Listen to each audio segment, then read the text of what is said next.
These are the words my father told me back when I was alive, such a long time ago. Your health is your wealth, now I'm telling you so. It don't matter how rich with money you are, or if you drive around in a big fancy car. If you're the lord of the manor or the belle of the ball, if you haven't your health, sure you've nothing at all. Ah, your health is your wealth, now don't you forget it. These are the words my father told me back when I was a lad, such a long time ago. Your health is your wealth, now I'm telling you so.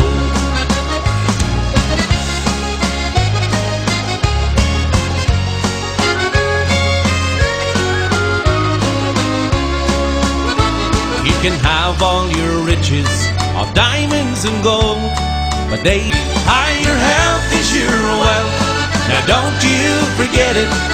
Your health is your wealth, now don't you forget it. Good evening viewers, you're watching Umeed TV Network and I'm your host Tashika Sindhar. Welcome to our show Health is Wealth. Today we have pleasure to have with us Dr. Joan Carlos Triguin. Welcome doctor. Thank you. He works at CLC Park Extension and we would like him to share some views with us. Doctor, tell us something about you and your work at CLC Park Extension. Well, thank you for having me here at Umeed TV. I'm a family doctor working at CLSC Park Extension. CLSC is the French acronym. It stands for Centre Local de Santé Communautaire, which basically means a community health center or a community health clinic. We have many different programs at this kind of clinic.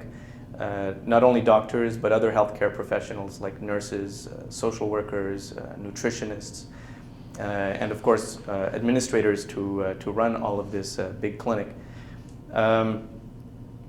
What I do as a family doctor would have been known in the past as general practice. So it means that I see people of different ages. They can be newborn babies, children, teenagers, adults, all the way up to older persons. And they come to see me at what we call ambulatory clinics, which means that the patients are able to walk and come and see us, in most cases. This means that they're not hospitalized, they're not in bed in a hospital. In some cases, patients are too ill to come and see the patients at the clinic. Some family doctors also do home visits. Family medicine is based on the relationship between the doctor and the patient, but also on the patient's family. So family medicine is very concerned with the health of the patient and also the health of their families, because we know that there is a very strong interaction between the person, their family, and even the community. So what kind of clinics do we have at the CLSC? What is maybe a little bit particular to the CLSC is we have, for example, a clinic for asylum seekers, which I've been holding for maybe the last 3 years. It's a clinic that now I've been fortunate to be able to do with an on-site interpreter, Ms. Shahida Mirza, who unfortunately couldn't be with us here today. And she speaks Urdu, but then of course you can converse also in Punjabi and Hindi. So for us at CLSC Park, these are large communities, and often they are the people that come do not yet understand or cannot yet express themselves well in French or English. So Ms. Shahida Mirza helps me as an interpreter. And also the aim that I have for her role is that she would be also a cultural broker. A cultural broker is more than just an interpreter who interprets words. They also help the doctor or other health professional understand what the medical problem is from the point of view of another culture, a person from another ethnic group. So that's one clinic that I run where most of the patients are requiring interpreter services. I take more time because when you have an interpreter, it takes longer. And basically, it involves also asking questions about how the person is coping, because there are many situations where families are separated because of the immigration process or the asylum seeking process. And there's a lot of physical issues, but also a lot of emotional and mental health care issues. Very quickly, the other kinds of clinics we have are general clinics that we would see in any CLSC, in any clinic for adults and children, common problems, low back pain, headaches, sore throats, colds, these kind of things. There are some bigger programs that exist in CLSCs only. And for example, in French, there is a program called Enfance, Famille, Jeunesse, which is a program for young families, mothers who've just had babies. And so in this program, again, you have different professionals. You have nurses, sometimes a doctor is working there, social workers, and the nurses go home 1 week after the baby is born to make sure that everything is okay at home. And then after that, they start getting followed up at our regular clinics. We have a travel clinic for people who travel back home. We have a mental health care team, and we also have other clinics that have to do with drop-in clinics more instead of with appointment. So these are some of the activities we have at the CLSC. Doctor, why have you chosen the community health center when you can easily work in a private sector? So first, let me just generally explain the medical system in Quebec. It must be very similar to other provinces. Both my colleagues that work in a private office and doctors that work in community health centers, they're both paid by the Ministry of Health. So in that sense, it's still a public medical system because everyone who has a Medicare card is supposed to get services, most of the services for free. So there is no difference in that sense. However, because a private clinic is owned by a group of physicians or it could be other professionals, it is a business, so they have to make sure that this business is not losing money. So in other words, they have to run very efficiently. I'll give you an example. If a patient has an appointment and they don't show up to their appointment with the doctor, they will get in the mail a bill for $30. So they have to pay $30 because they used up the time of a secretary and other professionals in the clinic. So they're being penalized for not showing up. Whereas at the CLSC, we don't have this method of operation because we're a public clinic, and so we absorb all of the costs and the losses. It makes it less efficient, but it's just a different method of operation. So why do I work in a community healthcare center? For me, mostly I find that it's appropriate for the population that lives in Park Extension. There is a large immigrant population. There's also a large population that doesn't have many means, not many financial means. There is a large percentage of people who are on welfare or on unemployment. So we would not be able to realistically be, for example, charging $30 every time no one comes. It would make it very difficult for the population. So for that sense, I find that the CLSC model is quite appropriate for the population that we serve. Other than that, the reason I like to work in the CLSC is I like the multicultural aspect of the population that lives in Park Extension. There are many parts of the world represented in Park X.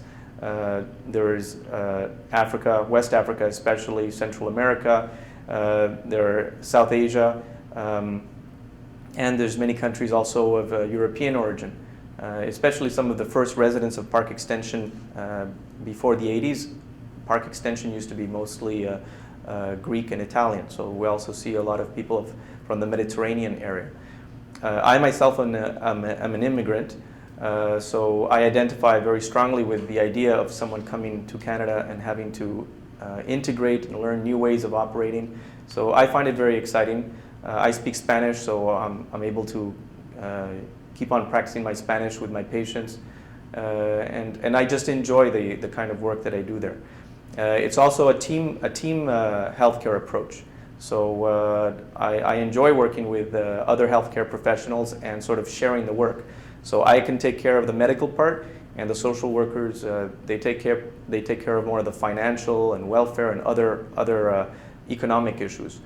So I enjoy having this collaboration with other professionals, and I find also that I like to spend more time with patients, especially like I mentioned before.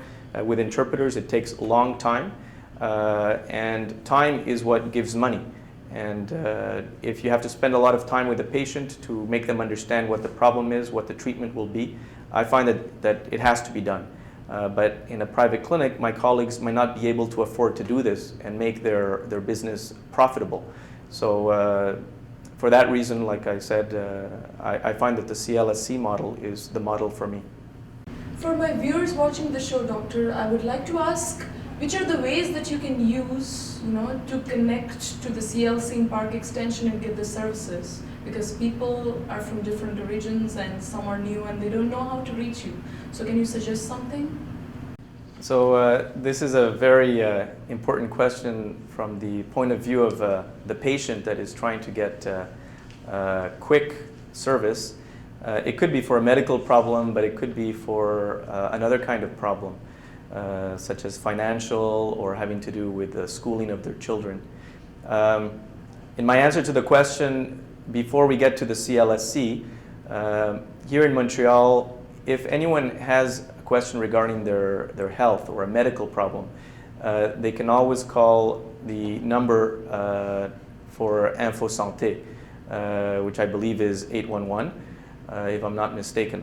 At Info Santé, they will speak with a nurse who will ask them questions about, let's say their child has a fever. So they will ask questions about how long the child has had the fever, how high, what is the medical history of the child.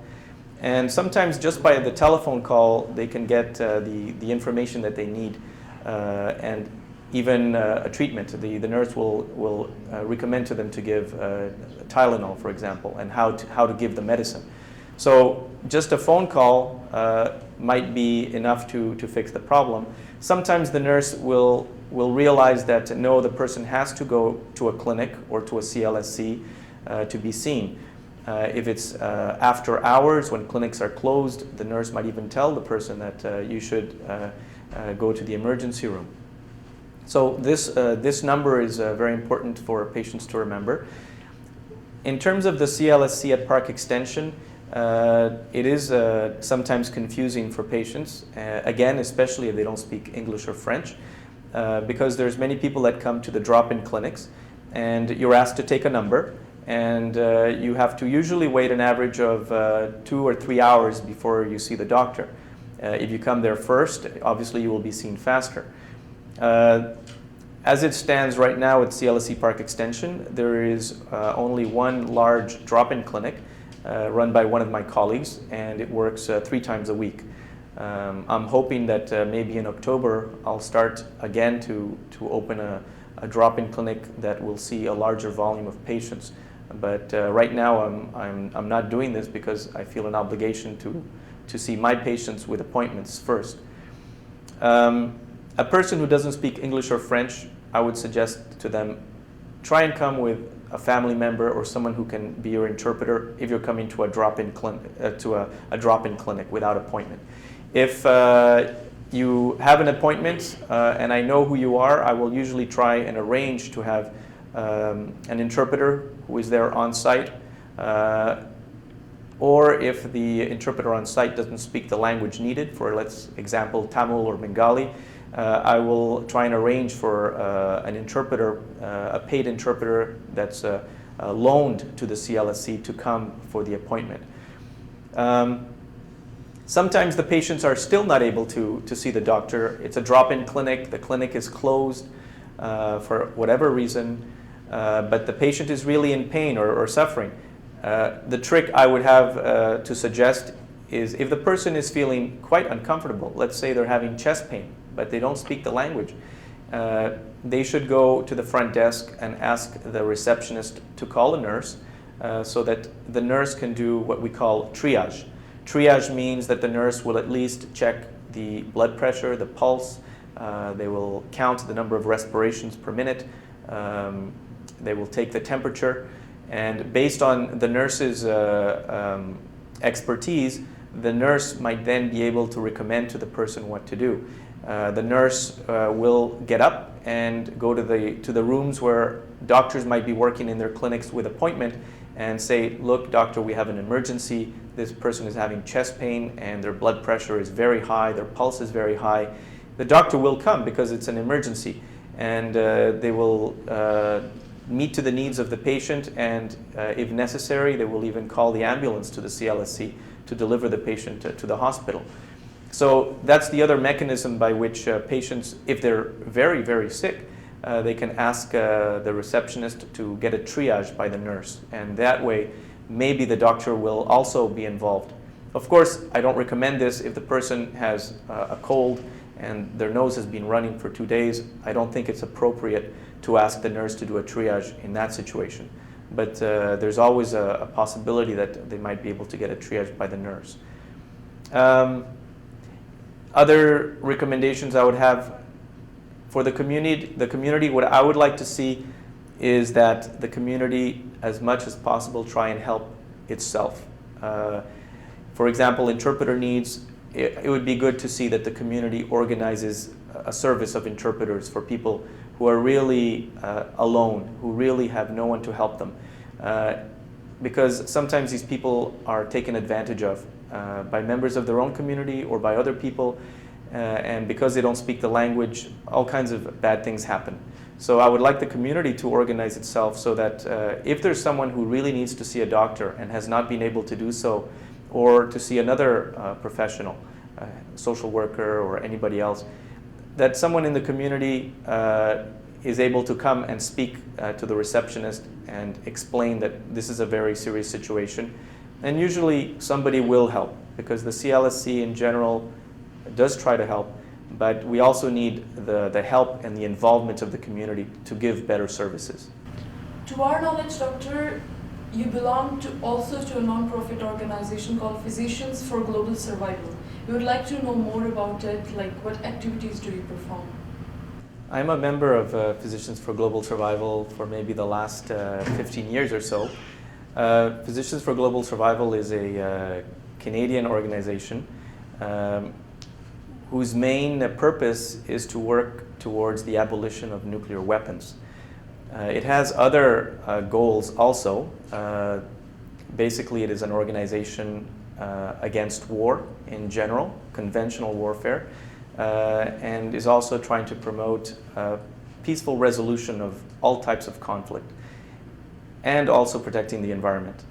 Those are very general goals that the organization has. What does this have to do with family doctors? Well, a family doctor, their main role is to prevent disease and also to promote health. Health being not just the absence of physical disease, but also the absence of emotional and mental disease. When we're talking about nuclear weapons and nuclear war, we're talking of basically destruction at apocalyptic levels, destruction of everything that we know, the environment, the cities, hospitals, schools, everything. And the reason I'm bringing it up in my practice for the first time in Park Extension is that I still feel this is a very current and real danger, the threat of nuclear war. And it so happens that in the community that I practice, there are groups, ethnic groups that come from countries that possess nuclear weapons. So we have India represented in Park Extension. We also have Pakistan represented in Park Extension. And I hope that by my words I'm not offending anyone in the communities, because I understand that nuclear weapons were recently acquired in the 70s by India and a few years later by Pakistan. And the acquisition of these weapons had a lot of pride for the people of these countries. I